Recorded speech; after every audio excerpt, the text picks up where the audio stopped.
कि जो diamond and gold business है वो लग्जरी बिजनेस है। नमस्कार मित्रों, आज बहुत दिन बाद दोबारा से मैं आपके समक्ष उपस्थित हुआ हूं। आज मुझे जो प्रश्न दिया गया है वो है स्क्रैप मेटल इंपोर्ट बिजनेस कैसे करें। तो मैं यहाँ कहना चाहूंगा, मैं आज आपके सामने उपस्थित हूँ Ashok Gupta Kinkar, mentor and coach of international business and domestic business. क्योंकि 50 साल मैंने इसमें दिए हैं अपने, और मैं 5 साल दुबई रहा, 5 साल जर्मनी रहा, 35 साल अमेरिका रहा, और उस सब का मैं निचोड़ आपके सामने देना चाहता हूं। तो कैसे करें से पहले मेरा आपसे ये कहना होगा कि इसी को क्यों करें। जब मैंने gold and diamond business maximum अपनी लाइफ में किया है तो मैं इस पर जोर क्यों दे रहा हूं। इसलिए जोर दे रहे हैं कि जो डायमंड एंड गोल्ड बिजनेस है वो लग्जरी बिजनेस है। उधर आदमी चाहे तो उसको पहने, चाहे तो ना पहने, लेकिन जो मेटल इंपोर्ट है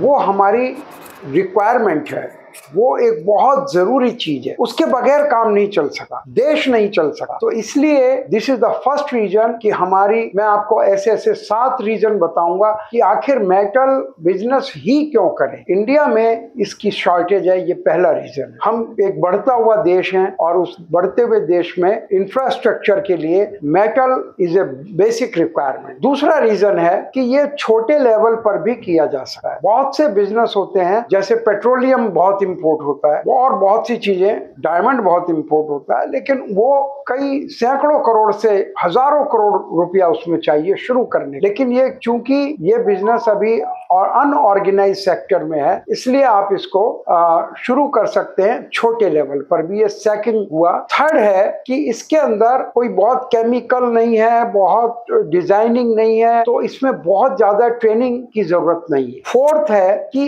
इस बिजनेस को करके हम पूरे धरती का जो कूड़ा है वो कम कर रहे हैं, जिससे इको फ्रेंडली बिजनेस। तो ये भी एक रीजन है। तीसरे पॉइंट से मेरे को याद आया, एक बार आप शायद ज्ञाना गए थे और ज्ञाना में कुछ ऐसा इंसिडेंट भी हुआ था आपके साथ, वो भी प्लीज बताइए।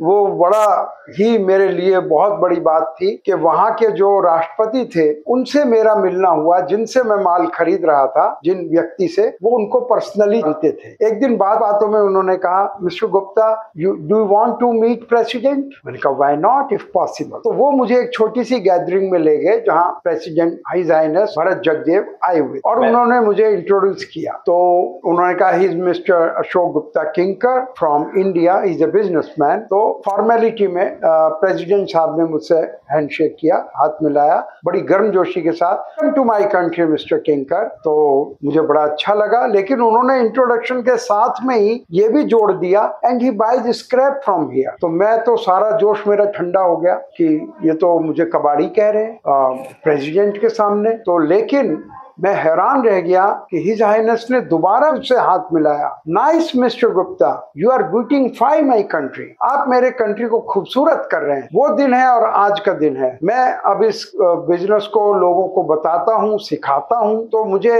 ये लगता है कि मैं एक बहुत ही बड़ा काम कर रहा हूँ। उनका ये कहना था कि मैं उनके कंट्री को खूबसूरत कर रहा हूँ। तो ये इको फ्रेंडली बिजनेस है, बहुत ही बड़ी बात है। और 5वां पॉइंट सबसे बड़ा, इसमें प्रॉफिट बहुत है और इसमें आदमी बहुत तेजी से आगे बढ़ता है क्योंकि इसकी डिमांड है, सबसे बड़ी बात है। और छठा जो है, इसका गुड प्रोजेक्शन है, बहुत तेजी से आगे जा सकते। ये बिजनेस आज आप मान लिया 10 कंटेनर का बिजनेस कर रहे हैं, कल आप 100 का कर सकते हैं, परसों आप 1000 का करते हैं, उसके बाद आप पूरा शिप ला सकते। ये फैसिलिटी और बिजनेस में इतना तेज ग्रोथ करने की किसी बिजनेस में मैंने नहीं दी। और सबसे लास्ट है कि हमारे कंट्री को मेटल की जरूरत है। हमारी जितनी डिमांड है उतना मेटल इंडिया में अवेलेबल नहीं है, चाहे वो कॉपर हो, ब्रास हो, एल्युमिनियम हो, जिंक हो, लोहा हो, सोना हो, प्लेटिनम हो। मेटल हमारी डिमांड बहुत ज्यादा है और यहाँ शॉर्टेज। इसलिए मैंने आपको ये 7 रीजन बताए कि स्क्रैप मेटल इंपोर्ट बिजनेस क्यों करें। इसके बाद मैं लेना चाहूंगा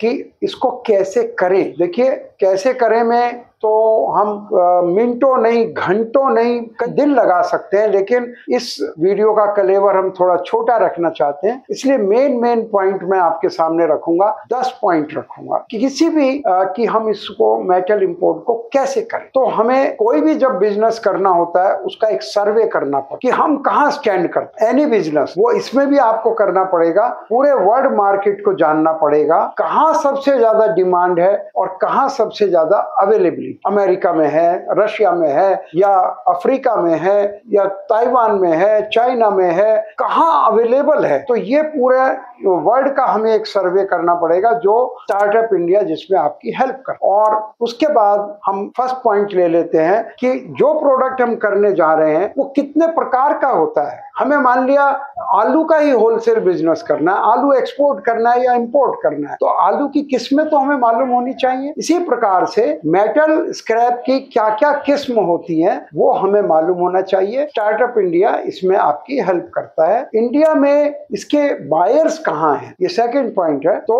हम स्टार्टअप इंडिया ये भी बताती है कि अगर आप बॉम्बे में लोकेटेड हैं तो कहाँ करें, चेन्नई में लोकेटेड है कहाँ करें, कोलकाता में है तो कहाँ करें, दिल्ली में है तो कहाँ से करना चाहिए, कौन इनके मेन सेंटर्स हैं, ये सेकंड पॉइंट है। थर्ड पॉइंट है कि इंडिया में इंपोर्ट करने के रूल्स एंड रेगुलेशंस क्या है। जब तक रूल्स एंड रेगुलेशंस नहीं पता किसी भी बिजनेस के, तो हम उसमें आगे नहीं बढ़ सकते। And startup India help there also. और डॉक्यूमेंटेशन, क्योंकि विदेश से आ रहा है माल, तो डॉक्यूमेंटेशन भी बहुत ज्यादा होता है।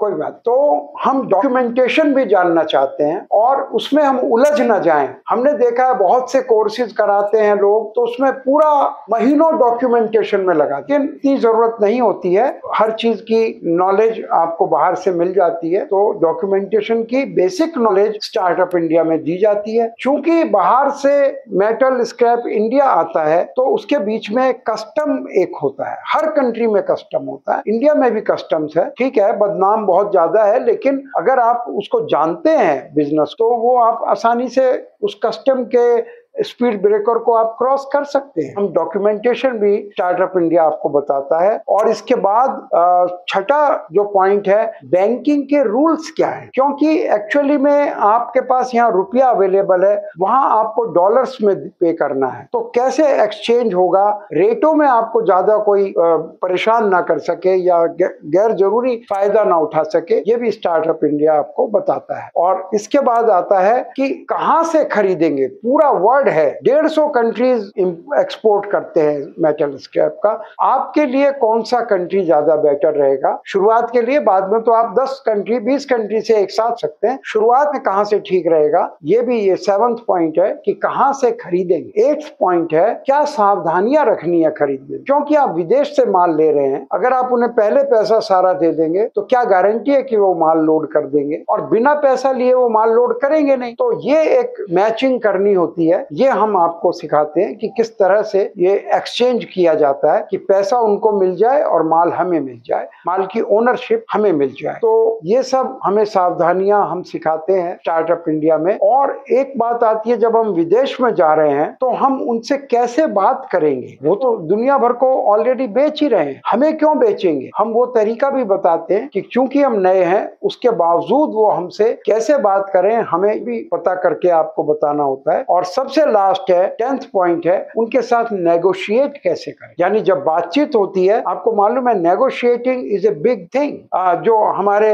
इंडिया का IC 814 जो हाईजैक हुआ था, कंधार में गया, उनकी डिमांड थी, टेररिस्ट की डिमांड थी कि $200 मिलियन और 35 आदमी हम छोड़ें। लेकिन इंडिया की जो नेगोशिएटिंग टीम थी वो उनको सिर्फ 3 आदमियों के ले आए, जबकि हमारे 160 आदमी उनके अंडर हुए थे, उन्होंने ज्यादा थे मेरे ख्याल से। तो नेगोशिएटिंग भी एक टेक्निक होती है, ये भी हम आपको सिखाते हैं। तो यहाँ पर मैं ये कहूंगा कि आज हमने जो सम टोटल किया है कि स्क्रैप मेटल बिजनेस क्यों करें, इसके क्या फायदे हैं और किस प्रकार से करें, ये 2 चीजें हमने आज आपको बताने की कोशिश की है। तो आप इसी तरह से स्टार्टअप इंडिया से जुड़े रहें और अलग अलग चीजों के बारे में, नए नए बिजनेस के बारे में, इंपोर्ट एक्सपोर्ट के बारे में, और इवन डोमेस्टिक, अगर आप इंपोर्ट एक्सपोर्ट नहीं करना चाहते, डोमेस्टिक बिजनेस भी कैसे कैसे करें, तो उसमें हम अपना एक्सपीरियंस आपके साथ शेयर करते हैं। आप इसी तरह से अपना प्रेम हम तक बनाए रखें और हमें कॉल करें, और